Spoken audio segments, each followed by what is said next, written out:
तो guys welcome to my new blog. अभी हम आ गए हैं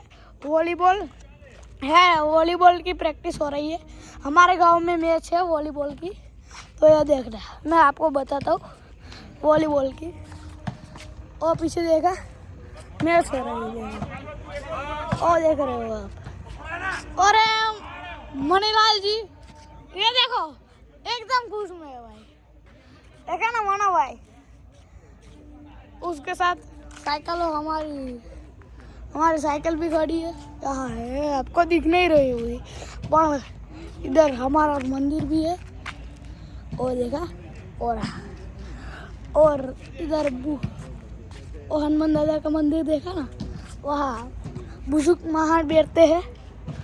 और ऊंची टंकी देखनी है, ये रही टंकी, हमारी टंकी है हमारे गांव की, बहुत ऊंची है भाई।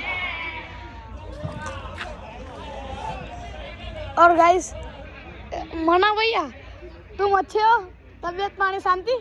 हाँ शांति के रहे क्यों सोती ना जल्दी મોજમાં આજે મોજમાં કે ભાઈ। હાલો બીજા બ્લોગમાં પછી મળીશું। इस ब्लॉग को लाइक और सब्सक्राइब करना और वीडियो में डाल दो।